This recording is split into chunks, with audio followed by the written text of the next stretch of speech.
Chapter 5 of Miss Daisy is Crazy is the most genius idea. After lunch, we had recess, which means we get to go out to the playground and run around. Miss Daisy said we needed to burn off energy. Now, this is more my style, I announced when we went outside. I made a beeline for the monkey bars. Then, me and some other kids hit the swings. After that, all the boys had a contest to see who could spin around in circles the longest without throwing up. Michael Robinson won. Then we all sat down on the grass. Even though Miss Daisy was pretty cool, we all agreed that we hated school. We made a promise to one another that we would hate school forever, even if we changed our minds and decided we liked school. They sound like second graders. That's when Ryan came up with the most genius idea in the history of the world. This was his idea. We should buy the school. Ryan told us that his father worked for this big company and that once his father's company bought some other company, just like you would go into a store and buy a candy bar. Ryan said it happens all the time. He said he didn't see any reason why we couldn't buy the school just like that. If we bought the school, what would we do with it? Michael Robinson asked. We could do anything we wanted. We own it. Could we turn it into a video game arcade? I asked. Sure, why not? Instead of teaching reading and writing and arithmetic, we could teach kids how to play video games. And we could ride skateboards in the hallways? Asked Michael Robinson. Sure we could, Ryan said, if we owned it. I got all excited because if there's one thing that I like to do almost as much as playing football, it's playing video games. Oh, and riding skateboards. I started emptying out my pockets. I had a nickel, 3 pennies, and a lifesaver. The other boys emptied their pockets too. We separated all the pennies, nickels, and dimes into little piles. Then we added up all the money. We had $1.32. Wow, Michael Robinson said, that's a lot of money. I don't think it's enough to buy the school, said Ryan, who knew a thing or two about financial matters because his father worked for this big company. Well, how much do you need to buy a school?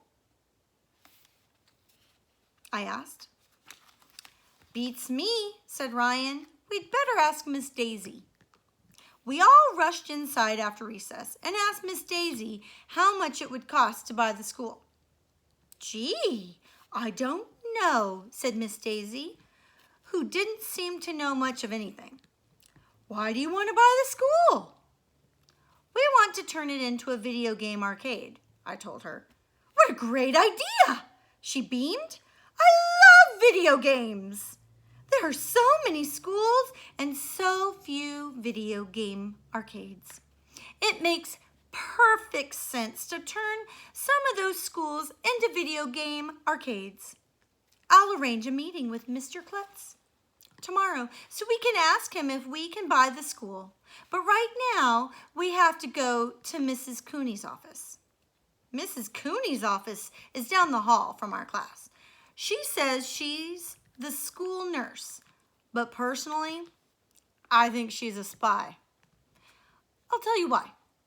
There's this big poster on her wall that says this. It's a picture right there. Boop.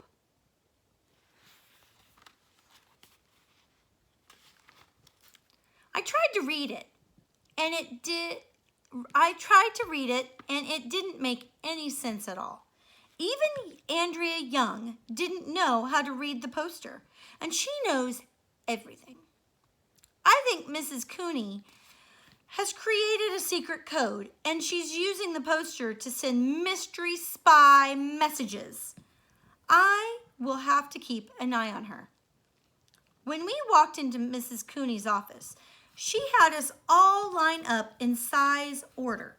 I was one of the shortest kids, so I had to stand in the front of the line. Then Mrs. Cooney told us to take off our shoes. At first, I thought she didn't want us to track mud all over her office. But then she told us she was going to weigh and measure us. Obviously, she is trying to gather information about us because that is what spies do. My friend Billy says that the heavier you are, the smarter you are, because heavy people have bigger brains. But I think Billy just says that because he is overweight. I weighed 52 pounds. Mrs. Cooney showed us this awesome ruler she has. It is made of metal and stretches out 6 feet long.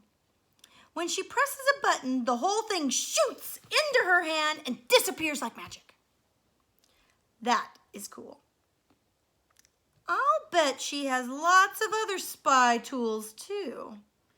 She wouldn't let us play with her magic ruler, but Mrs. Cooney ran around measuring everything. She showed us that the bench we were sitting on was 17 inches high. The door in her office was 32 inches across, and her foot was 12 inches long.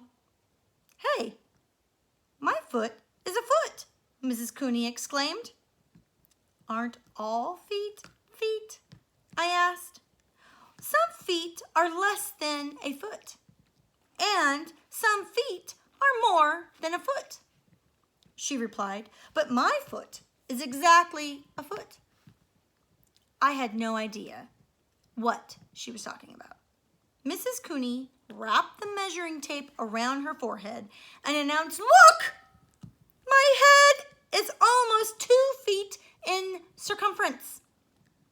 I knew that circumference was the distance all the way around a circle, and diameter was the distance through the middle of the circle. What's the diameter of your head, Mrs. Cooney? I asked. Everybody laughed, even though I didn't say anything funny. That would be hard to measure, but isn't measuring things fun? Mrs. Cooney asked. I wonder how much the scale weighs. Mrs. Cooney started to measure and weigh more things, but Mrs. Daisy said we had to go back to class.